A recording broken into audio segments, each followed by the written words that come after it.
네, 지난 한 주간 긴장하면서 보냈던 것 같습니다. 101년 만에 허리케인, 슈퍼 태풍이 템파에 상륙한다. 이런 뉴스가 막 인터넷에도 올라오고 뉴스에도 나오고 막 밖에서 보고 연락 주시는 분도 있고, 그래서 뉴스를 하루 종일 틀어놨더니 진짜 막 엄청난 태풍이, 그 태풍 안 온다던 템파로 올라오고 있어서 되게 긴장을 했던 것 같습니다. 그런데 계속 이틀 동안 보고 있는데 또 처음 예보됐던 것보다는 좀 오른쪽으로 좀 비껴가서 템파는 좀 비껴간 것 같습니다. 전기가 좀 나갔던 지역 말고는 큰 피해는 없는 것 같고요. 교회도 하루 이틀 정도 전기가 나갔었는데 금요일에 잘 들어와서 오늘 예배를 잘 드리고 있습니다.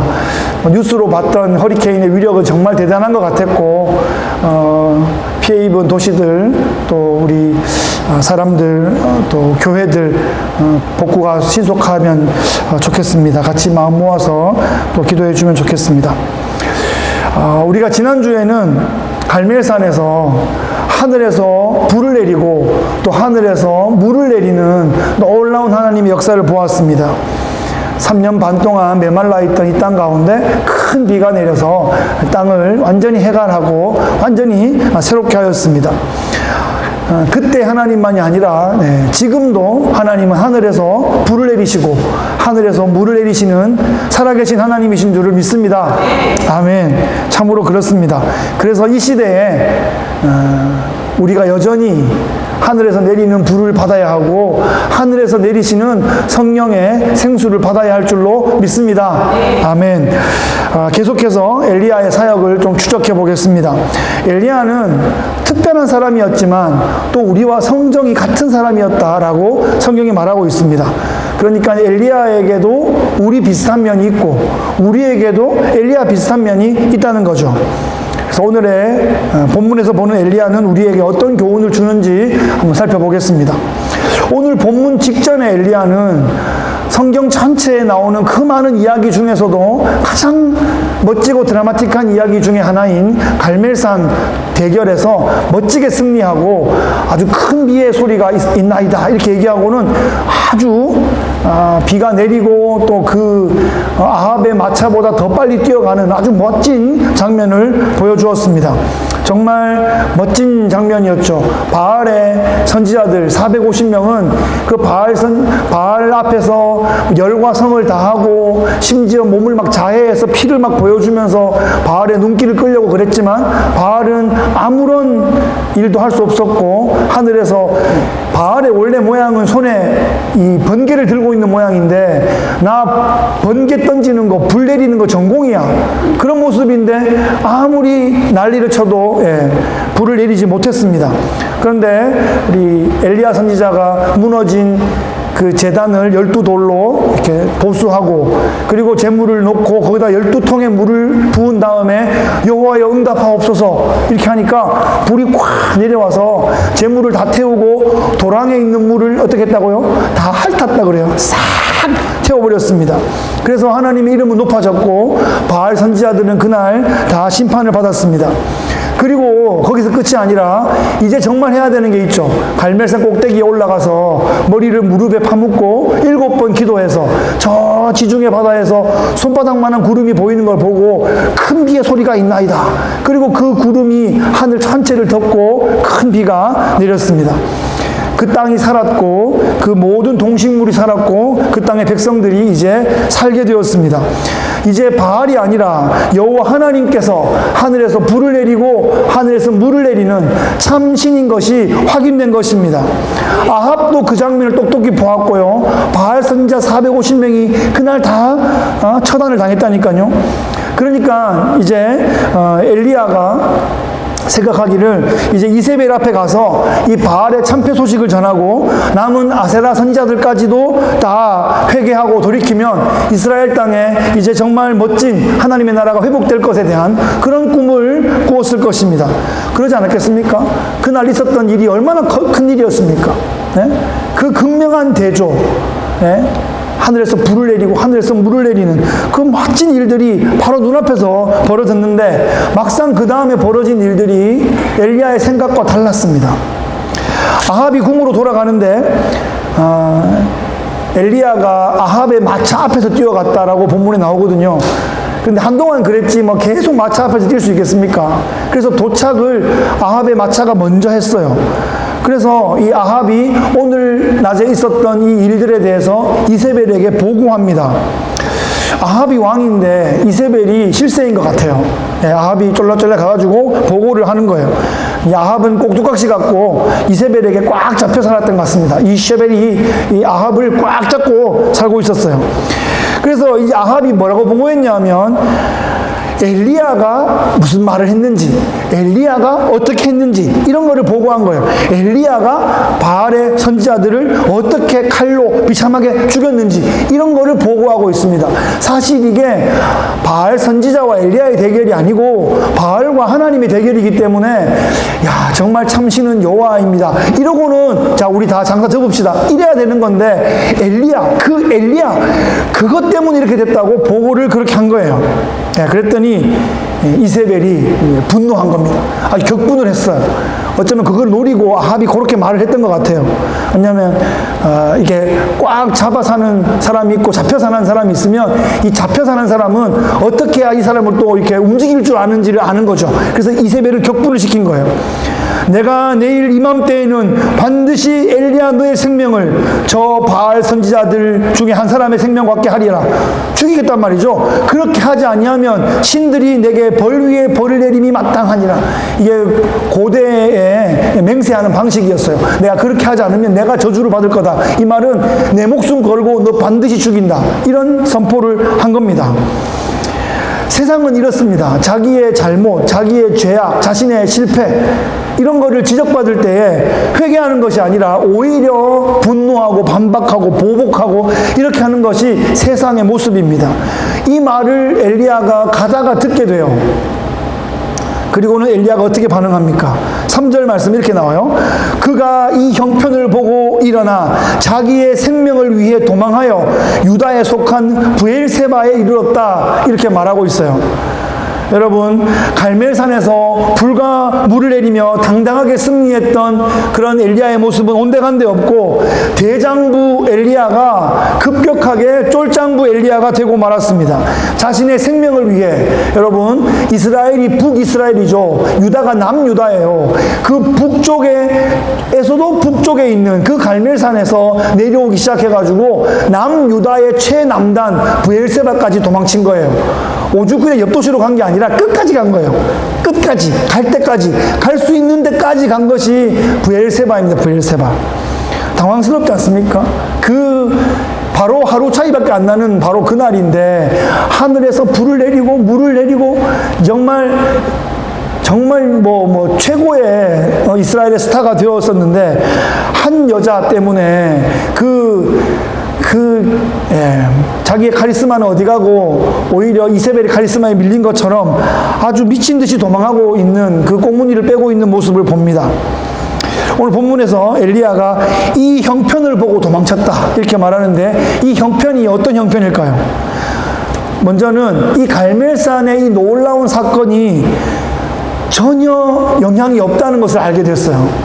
이것이 현실로는 이게 실패했구나라는 것을 깨닫게 되니까 더 이상 아무런 힘이 나지 않은 겁니다. 절망스러울 거예요.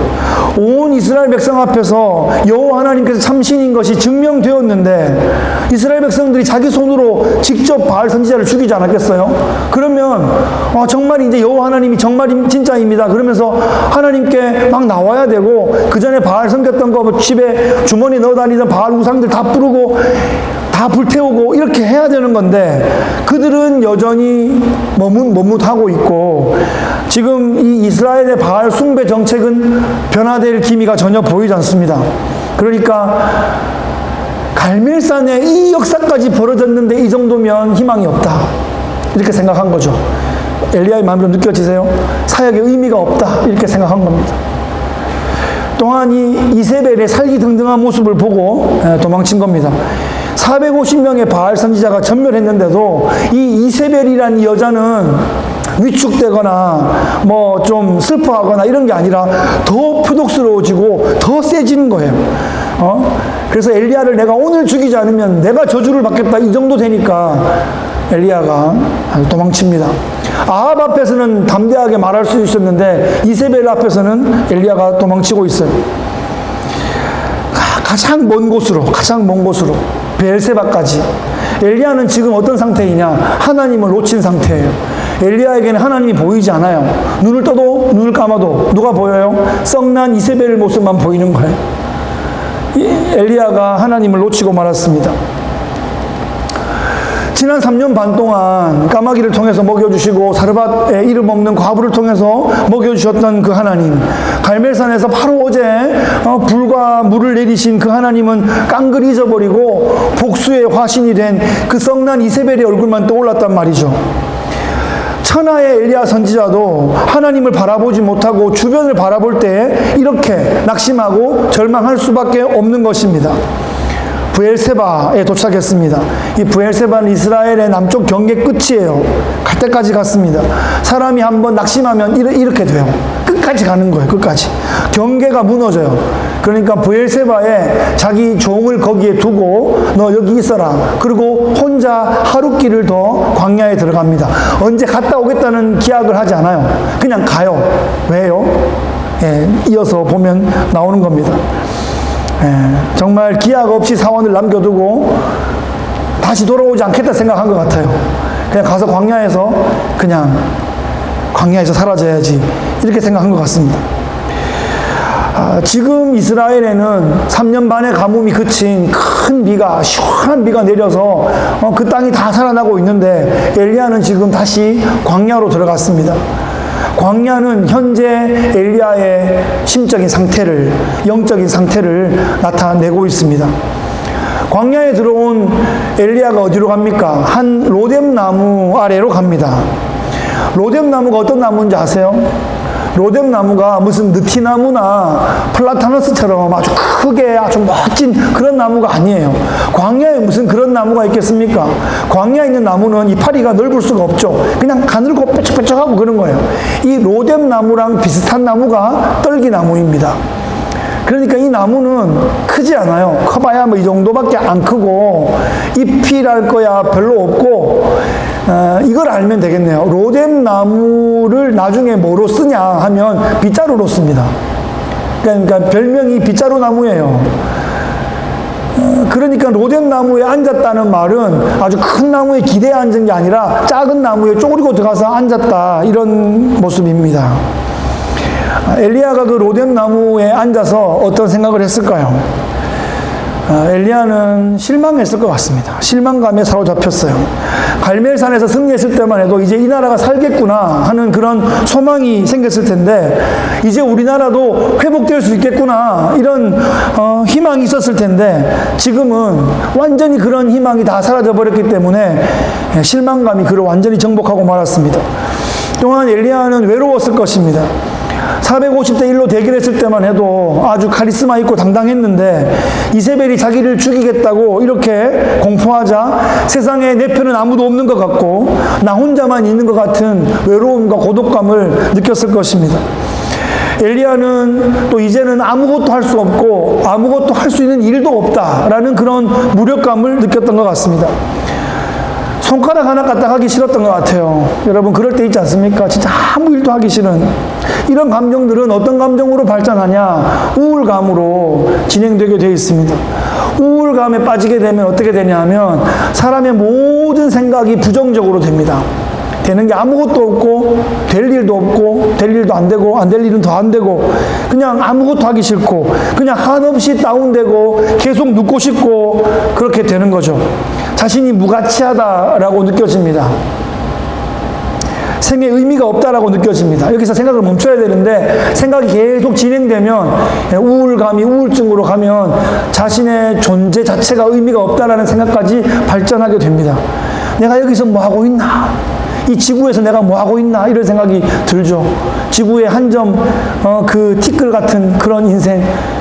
우주에서 보면 나는 티끌보다 작은데 뭐 이러면서 한없이 자신의 가치를 그렇게 작게 무가치하게 생각합니다. 지금 엘리야의 마음이 딱 그렇습니다. 엘리야가 광야의 로뎀 나무 아래에 누웠습니다. 로뎀나무 아래에 누우려 그러면 아주 큰 나무 밑에 팔베개 하고 딱 팔자로 누울 수 있는 게 아니라 기어 들어가가지고 이렇게 해가지고 좀 쪼그리고 그렇게 누워야 되는 거예요. 폼이 안 나요. 로뎀나무 아래 누웠다 그러면 우리는 로뎀 그러니까 되게 아주 멋진 이름 같아가지고 멋진 나무 밑에서 우아하게 누운 것 같은데 그게 아니고 그냥 빗자루 나무 밑에 기어 들어가가지고 쭈그리시고 누워있는 아주 좀 이렇게 폼 안 나는 그런 모습이란 말이죠. 엊그제만 해도 이스라엘 톱스타였는데 지금 이대로 사라져도 아무도 몰라줄 것 같은 그런 모습으로 지금 엘리야가 혼자 남겨져 있습니다.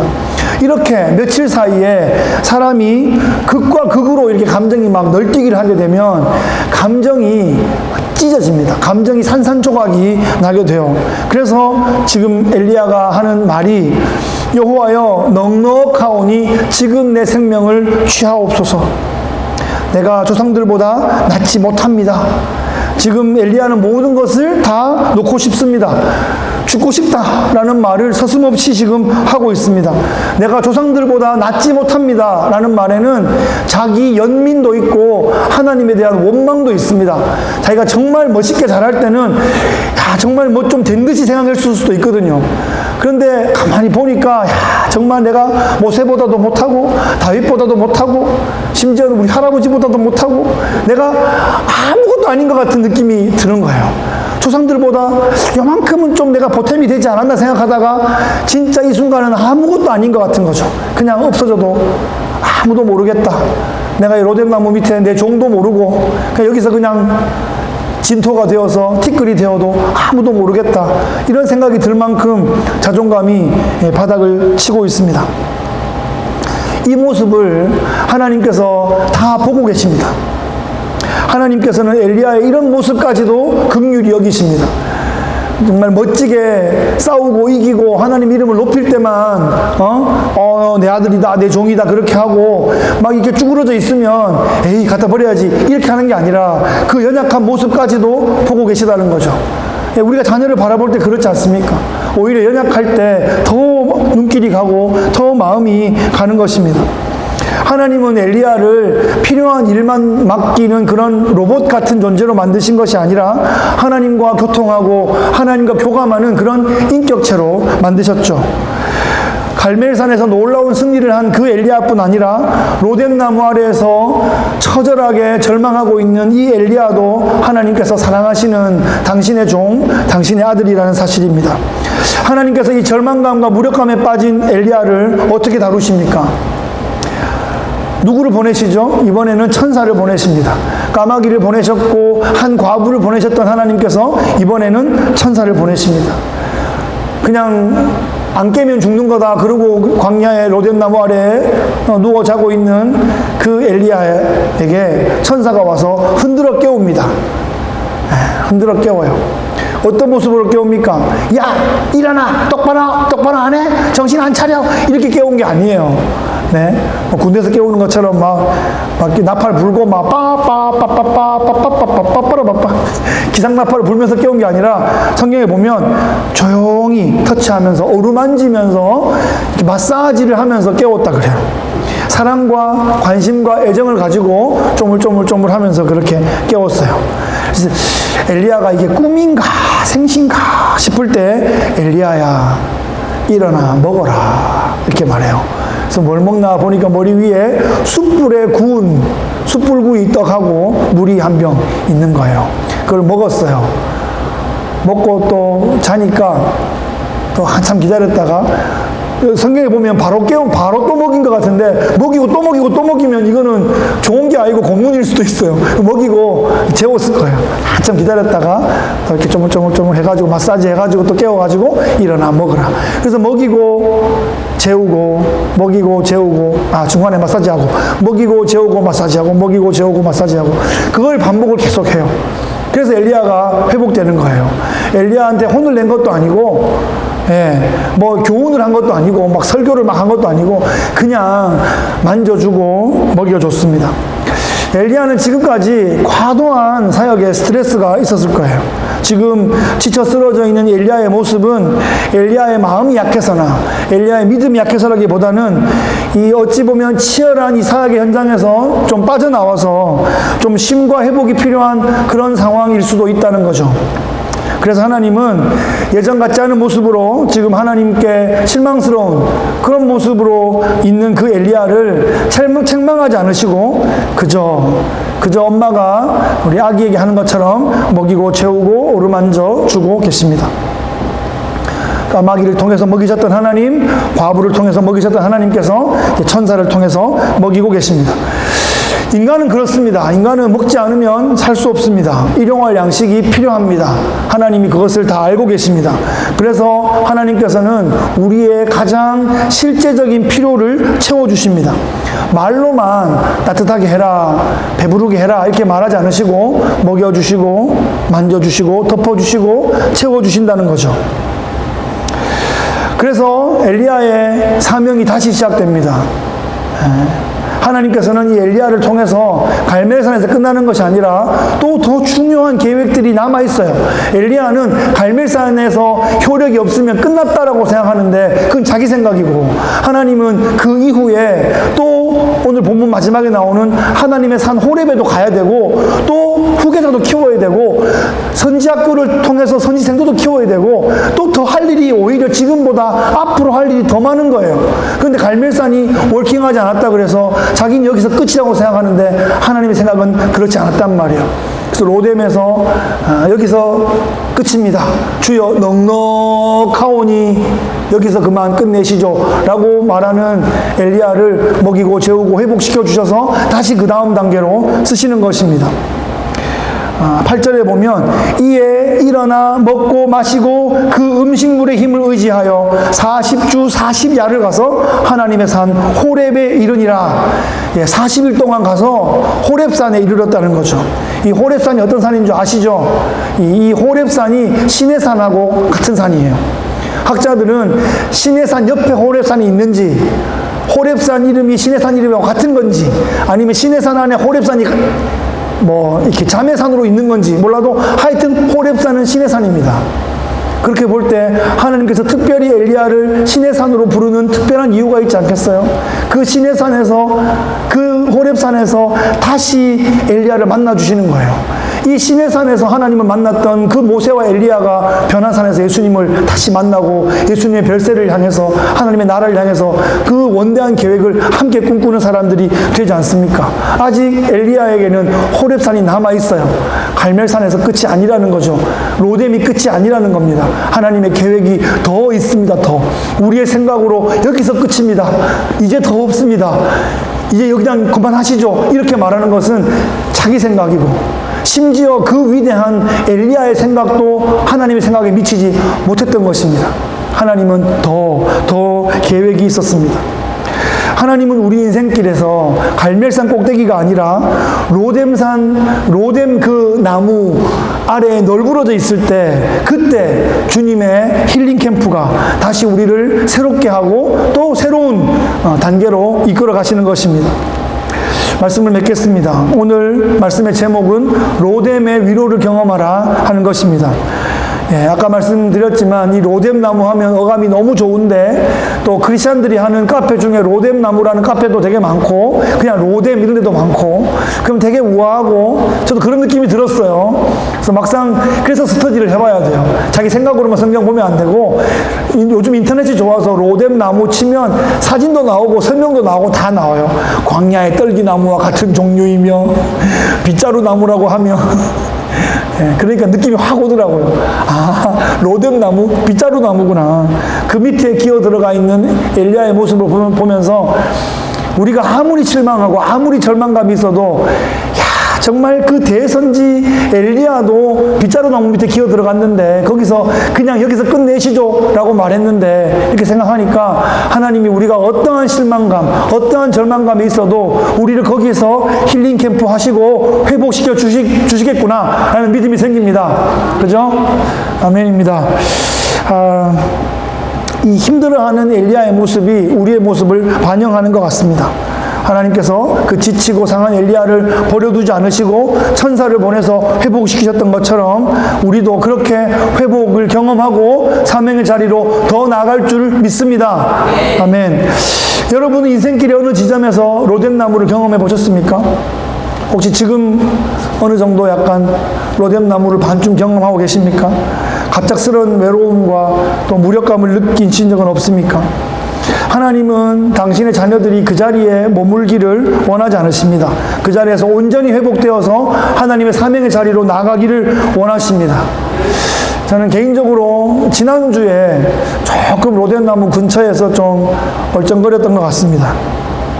폭풍 전야의 그 지독한 고요함과 폭풍이 지날 때의 그 긴장감, 그리고 폭풍이 지난 다음에 정말 거짓말 같은 그 가을 하늘의 청명함을 보면서 참 인간이 할 수 있는 게 아무것도 없구나, 인간이 잘난 것이 아무것도 없구나, 까불 것 없구나, 후 불면 다 날아가는구나, 하나님만 의지해야 되는구나, 이런 걸 다시 한번 경험하게 되었습니다.